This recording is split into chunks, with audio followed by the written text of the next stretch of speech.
Saturday night main event ஆரம்பித்தோடனே விட்டியெல்லாம் விட்டுச்சு பயங்கரமாக ஆரம்பிக்குது. ஆரம்பித்தோடனே நயஜெக்ஸ் வராங்க. நயஜெக்ஸ் வந்த உடனே ரீகா ரிப்ளே வராங்க. ரீகா ரிப்ளேவுக்கும் நயஜெக்ஸுக்கும் championship match, women's world heavy championship match. அந்த மேட்சை இன்ட்ரடியூஸ் பண்ணி ஆரம்பிப்பாங்க. ஃபஸ்ட்டு மேட்சாக இந்த மேட்ச்சில் வந்து ரீகா ரிப்ளேவும் நயஜெக்ஸும் நல்லாவே பர்ஃபார்மன்ஸ் கொடுப்பாங்க. ரெண்டு பேரோட பர்ஃபார்மன்ஸ் நல்லாயிருக்கும். ரீகா ரிப்ளே வந்து வெளிலேருந்து கிராஸ் பாடிலாம் போடுவாங்க, பயங்கரமாக இருக்கும். அதுக்கப்புறம் நயஜெக்ஸ் தன்னோட ஃபினிஷரை போட்டுட்டு ரெண்டாவது வாட்டி ஃபினிஷர் போடுறதுக்காக ஏறுவாங்க. போது என்ன நடக்கும்னு கேட்டிங்கன்னா, நயஜாக்ஸ்லேருந்து ரீகா ரிப்ளே எஸ்கேப் ஆகி நயஜாக்ஸ் அட்டாக் பண்ணிடுவாங்க. அட்டாக் பண்ணதுக்கப்புறம் என்ன நடக்கும்னு கேட்டிங்கன்னா, அதுக்கப்புறம் வந்து தன்னோட பவர் பாம் ஃபினிஷர் மாதிரி ஒன்று போடுவாங்க நயஜாக்ஸுக்கு ரீகா ரிப்ளே. அதுலேயே வந்து ரீகா ரிப்ளே வந்து வின் பண்ணிடுவாங்க.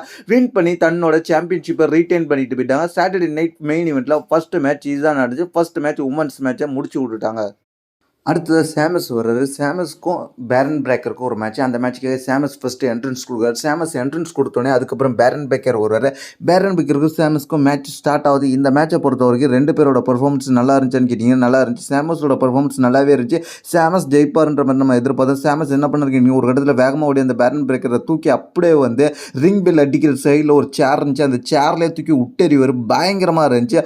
அதுக்கப்புறம் வந்து பேரன் பிரேக்கர் என்ன பண்ணுவார்னு கேட்டிங்கன்னா, சேமஸ்க்கு வந்து ஜம்ப் பண்ணுற மூவ் போடலான்னு இருப்பார். அந்த இடத்துல வச்சு வெளியே வச்சு ஒரு ஸ்பேர் போடுவார் ஹை லெவலில். அது பயங்கரமாக இருந்துச்சு. அதுக்கப்புறம் சேமஸ் வந்து ப்ரோ கிக் போடுவார் உள்ள ரிங்கி உள்ள வச்சு.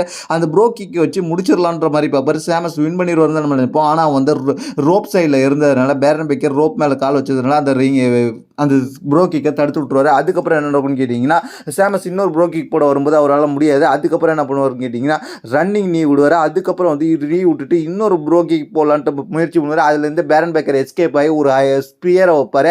அந்த ஸ்பியரை வச்ச உடனே பேரன் பேக்கர் வின் பண்ணிடுவார். வின் பண்ணி தன்னோட சாம்பியனை ரீட்டைன் பண்ணிட்டு போயிடுவார். சேமஸ் வின் பண்ணுவார். கிராண்ட் ஸ்லாம் ஆவார்னு எதிர்பார்த்துக்கிறத ஃபேன்ஸுக்குலாம் ஒட்டுமொத்தமாக WWE வச்சு செஞ்சுட்டாங்க. சேமஸ் வின் பண்ணல. சேமஸ் வந்து இப்போ தோத்துட்டாரு அப்படின்றத நீங்கள் தெரிஞ்சுக்க. சேமஸ்க்கு கிராண்ட் ஸ்லாம் வாய்ப்பு குறைஞ்சி போயிடுச்சு. அடுத்த ஷான் மைக்கேல் வர. ஷான் மைக்கேல் வந்த உடனே கான்ட்ராக்ட் சைனிங்கான செக்மெண்ட் நடக்க ஆரம்பிக்குது. கான்ட்ராக்ட் சைனிங்காக ஷான் மைக்கேல் ஃபஸ்ட்டு கெவின் ஓவன்ஸை இன்ட்ரடியூஸ் பண்ணுறாரு. அதுக்கப்புறம் வந்து கோடி ரோட்ஸை இன்ட்ரடியூஸ் பண்ணுறோம். கோடி ரோட்ஸோட இன்ட்ரடியூஸ் பண்ணி முடிச்சோடனே அதுக்கப்புறம் வந்து கான்ட்ராக்ட் சைனை பற்றி பேசுகிறாரு. ரெண்டு பேரும் கான்ட்ராக்ட் சைன் பண்ணுங்க, நீங்கள் பல மாதமாக சண்டை போட்டுக்கிட்டு இருக்கீங்க, கான்ட்ராக்ட் சைன் பண்ணாமன்னு சொல்லிட்டு இருக்காரு. அந்த இடத்துல கோடி ரோட்ஸ் கான்ட்ராக்ட் சைன் பண்ணுறாரு. கெவின் ஓவன்ஸ் கான்ட்ராக்ட் சைன் பண்ணாமல் கொஞ்சம் பேசுகிறாரு. கோடி ரோட்ஸ் ஒரு கேவலமான சாம்பியன், அவன் உண்மையான சாம்பியனே கிடையாது, அவன் சாம்பியனாக இருக்கிற தகுதியே கிடையாது. ஏன்னா எல்லாத்தையும் ஈஸியான வழியை மட்டும்தான் அவன் எடுத்துப்பான், கஷ்டமான வழியிலேயே பயணிக்க மாட்டான் அப்படின்ற மாதிரி சொல்றாரு. அது போலதான் என்கிட்டயும் லாஸ்ட்ல சாட்டர்டே நைட் மெயின் ஈவெண்ட்ல எனக்கு முட்டில இன்ஜுரி ஏற்பட்டிருக்குன்னு சொல்லி அவங்களோட சென்டிமெண்டா பேசி விளையாண்டு என்ன தோக்கடிச்சான் அப்படின்ற மாதிரி சொல்லுவாரு. அதுக்கப்புறம் வந்து கான்ட்ராக்டை நான் சைன் பண்ண முடியாது இப்போதைக்கு அப்படின்ற மாதிரி கெவின் ஓவன்ஸ் பேசிக்கிட்டே இருப்பாரு. அதுக்கப்புறம் வந்து ஒரு வழியை சைன் பண்ணிடுவார். சைன் பண்ணிட்டு இந்த வச்சுக்கோ அப்படின்னு ஷான் மைக்கேல் மேல தூக்கி விட்டெறிஞ்சிட்டு ஷான் மைக்கேல் முடிஞ்சோடனே ரெண்டு பேரையும் பெல்ட்டை கொடுக்க சொல்லுவார். பெல்ட்டை ரெஃப்ரி வந்து வாங்கிட்டு அங்கே மேலே தொங்க விடுவாங்க. அதுக்கப்புறம் வந்து கெவின் ஓவன்ஸ் அப்படி கோடி ரோட்ஸ் அட்டாக் பண்ணிட்டு அதுக்கப்புறம் ஷான் மைக்கேல் அட்டாக் பண்ணுவார். அட்டாக் பண்ணோடனே என்ன நடக்கும், பெல் ட்ரைவ் போடுறதுக்கு ரெடியாக இருப்பார். அங்கே கோடி ரோட்ஸ் சூப்பர் கிக் கூட, அதுக்கப்புறம் ஷான் மைக்கேல் ஒரு ஸ்விட்ச் இன் மியூசிக் கூட கெவின் ஓவன்ஸை தெறிக்க விடுவாங்க. அதுக்கப்புறம் பிராண்ட் ஸ்ட்ரோமன் வருவார். பிராண்ட் ஸ்ட்ரோமன் வந்து ஜாக் எஃபெக்ட்டுக்கும் பிராண்ட் ஸ்ட்ரோமனுக்குமான ஒரு மேட்ச். ஜாக் எஃபெக்ட் தன்னை பற்றி பேசிட்டு வருவார். அதுக்கப்புறம் என்ன நடக்கும்னு கேட்டால் ஜாக் எஃபெக்ட் வந்தோடனே பிராண்ட் ஸ்ட்ரோமனை வெளில தள்ளி விட்டுருவார். அதுக்கப்புறம் என்ன நடக்கும்னு கேட்டிங்கன்னா ரெண்டு பேருக்கும் பயங்கரமான சண்டை நடக்கும். பிராண்ட் ஸ்ட்ரோமன் ஜாக் எஃபெக்டோ ரன்னிங்கில் வந்து அப்படியே எக்ஸ்பிரஸ் மூவை போட்டு தூக்கி ஜாக் எஃபெக்டோ கமெண்ட்ரி டேபிளுக்கு அந்தாண்ட விட்டறிவார். அதுக்கப்புறம் மீண்டும் இன்னொரு மூவ் போடுறதுக்கு ஒடியார் போது ஜாக் எஃபெக்ட் உட்சார் ஆகி ஜாக் எஃபெக்ட் தூக்கி பிராண்ட் ஸ்ட்ரோமனை அடிச்சிடுவார்.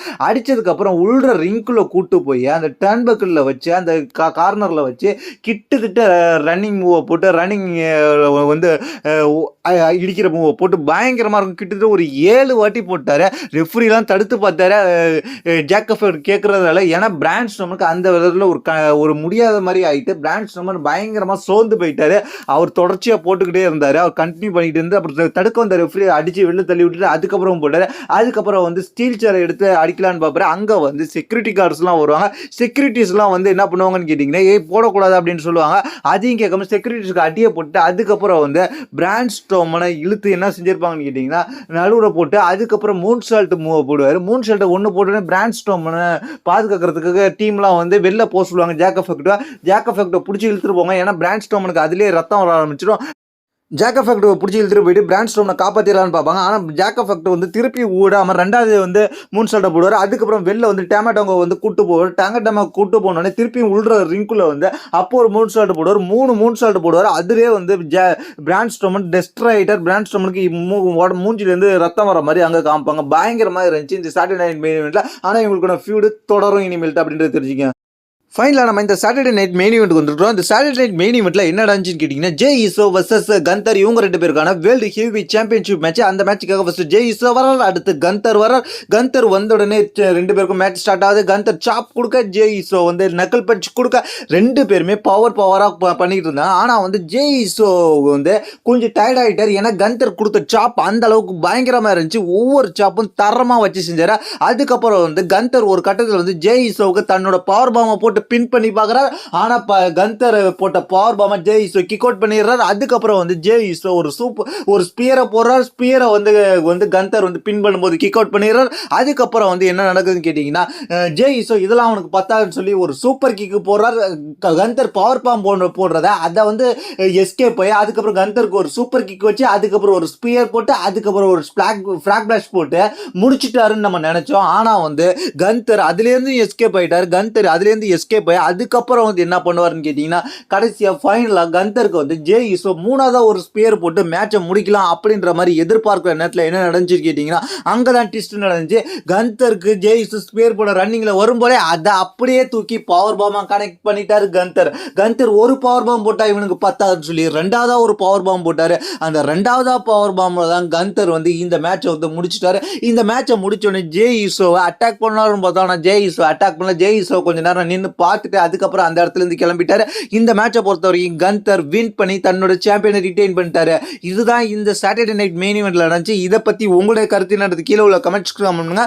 தேங்க்ஸ் ஃபார் வாட்சிங்.